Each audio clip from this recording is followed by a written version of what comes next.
Hi there, and welcome to Apple World. All that it was disintegrating. Tupac kicked the bucket. Got secured. Snoop left. So the domain was falling, it was disintegrating. That is the means by which I summarize it.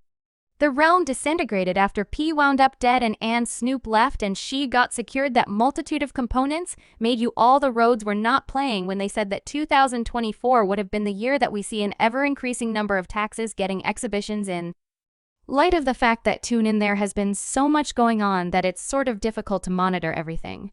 And when we believed that it couldn't deteriorate rapper Woman of Fury, Miss Ruff and stuff with the Afro puffs her self ventured into the circumstance and had tea for quite a long time on how her profession was demolished by everyone at Deathrow Records, including Mr. Suge Knight, Snoop Dogg, Dr. Dre, and even Tupac. No doubt Woman Rage isn't keeping down since she came to spill some tea and listen she spell each and every last drop of that. What was the impact on Death Row when Tupac went along with him? How did things change things as I would like to think changed? It was somewhat more rubbing to me, on the grounds that Pac was determined about his convictions and resolute about who things he felt and who he felt did violated him and things of that nature. I couldn't say whether everyone felt that way, so Woman Rage began her profession as far as possible, thinking back to the 90s when she scored a record managed Deathrow Records and her brand name Afro Puffs immediately turned into her unique look. She was so compelled to be dealt with in the rap game, procuring a standing as one of the top female MCs. Her time fans were persuaded that she was bound for super fame, and truly, she had the right stuff to back it up. Her rhymes were fire, and she was turning in bars, yet in spite of the promotion surrounding her profession, never fully soar like everybody expected subsequent to dropping her presentation collection. She sort of blurred out of spotlight for a really long time. Her fans were simply left confounded as F considering what turned out badly and why she didn't arrive at the levels that we had very strong suspicions that she planned to get to. Now, for those of you who don't have the foggiest idea about her excursion into the rap game, began just after secondary school. She hustled hard, moving around the nation looking for a record bargain. At last, her break came when she got passed with Dr. Dre. Through Laposi, with whom she had worked together on certain tracks, Drew was currently sending off another mark with significant burdens like Suge Knight DLC and Dick Griffey Dr. Dre immediately perceived the Woman of Fury's ability, and he burned through no time in bringing her on board as one of the mark's debut craftsmen.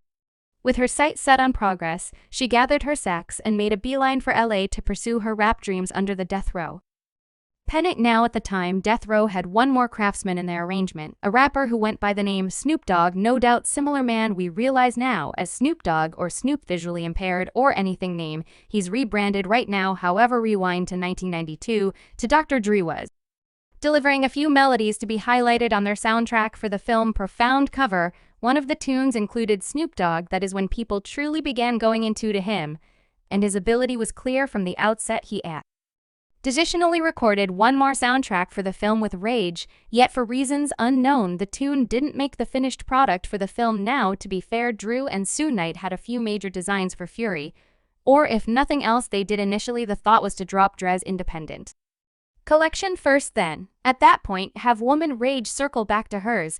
She was at that point concocting thoughts for it, calling it Orgasm, and having an unmistakable vision of what she believed it should be. Yet tragically for her, collection didn't come around for a long while. At first things were going on time as arranged in light of the fact that back in 1992, Dr. Drew dropped his collection, The Persistent. Let me tell you all, that collection is an exemplary, huge advantage, even following 30 years that collection actually hits hard. I mean, it's been confirmed platinum multiple times by the RIAA, no doubt you all. I mean, serious accomplishment. Now, Dr. Dre gave Woman of Fury a break by highlighting her on the collection, expecting to give her a lift in tangibility among the fans. And no doubt it sort of worked, except for We Should Be Genuine. She got eclipsed again by, as a matter of fact, Snoop Dogg, who has likewise been dropping refrains on the tracks since he was included on the Constant 2 now. Snoop component exploded so large that the name chose to knock him up in the collection discharge in front of Fury's, and truly that move caused a commotion since it was a piece unjustifiable. I mean, come on, an arrangement's an arrangement, right? They ought to have recently thrown their understanding through the window since Snoop was more famous at the time. Sure, I get it. They saw amazing chance with Snoop that he was a hot stuff, and there was no rejecting that, and this collection basically sold itself, so they would have no need to make the slightest effort on advancement. Yet we should not disregard Rage, since dislike she was an obscure rapper or another face in the business she was cutting out here. Our own path and her element on Dre's collection had people talking and had individuals commending her all over. I believe that with imaginative advancement, her collection would have been a hit. However, the name would have rather not invested it in the energy, particularly when they might have made some simple memories with Snoop collection, which, as I said, would require less advancement. Yet anyway, Snoop collection dropped in 1993, and that thing exploded. It was confirmed platinum in 1994, and it has been guaranteed multiple times platinum, and this progress of this collection implied that the Woman of Rager's collection was significantly lesser significance to the mark currently. As per her, the most frightful thing pretty much every one of the postponements was that she was never given a justification for them addressing name CNN in 2007. She said, when I came, they let me know they planned to do Dre's collection and my collection would have been next after the Persistent came out. Snoop explode. So there was like Snoop collection will be straight away and your collection is going to be after his. It recently continued to get pushed back and I don't have any idea what the thinking was behind that. Yet that is the manner by which it was. I couldn't say whether it was something female or an inner self thing for sure. Yet it simply didn't occur when it ought to have happened. You all discussion about a wrecked circumstance. However, clutch your cap since it's going to get ugly in 1994. She dropped Afro Puppies highlighted on the Above Edge soundtrack. And it exploded. You all would think after that the name would be all over attempting to push her collection out, right? I imply that is the reason they use for putting Snoop in front of her. However, no, as opposed to zeroing in on her, they changed gears to deal with a venture for the K9 pound. Presently mind you, Rage was the one at the center of attention at the time, thanks to the progress of roughing stuff with her Afro Puffs. Hello happened with your terrible self, so them not delivering her collection was a slap in the face. It ought to have been completely clear that they were simply leading her on in light of the fact that there was no requirement for the name to push back her collection 2 times, and right when she believed that things couldn't deteriorate, Deathrow proceeded to sign. In all honesty, Tupac himself, don't get me wrong, I'm not going to affront Tupac.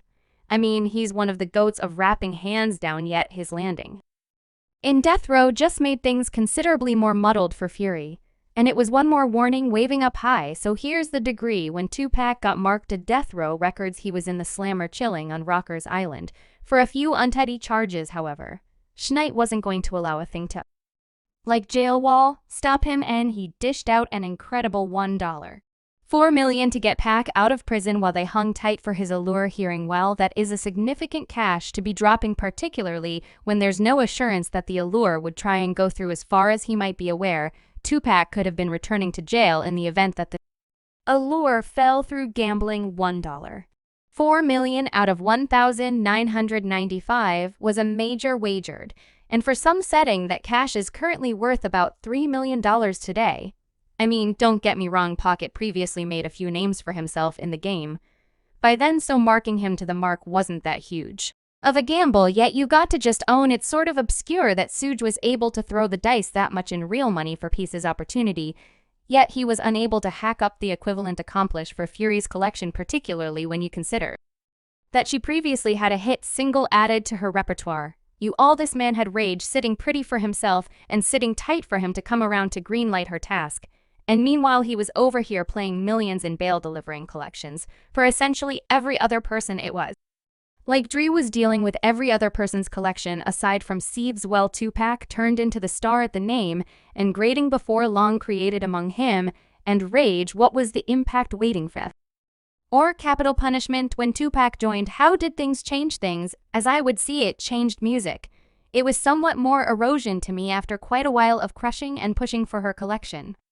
The name at last gave her a break and greened her collection. This might appear to be some uplifting news. Yet let me tell you all that it wasn't the uplifting news that she was expecting, on the grounds that it accompanied a significant L. See, the pronging could never have been more regrettable for dropping her collection. Eargasm Drew was bouncing from the mark, and that implied her entire venture got thrown in the dumpster. He was the person who had dealt with creating the collection, so when he left, he chose to take the collection with him. I mean, simply consider it. She had been emptying her entire being into Eargasm for quite a long time just to have it go up in smoke in light of the fact that Dr. was the brain behind the activity, and he got things together. That is horrendous, right? She said that was Dre's entire project. He thought of the title and all that. He had the idea and his vision for that. Subscribe Apple World for more videos.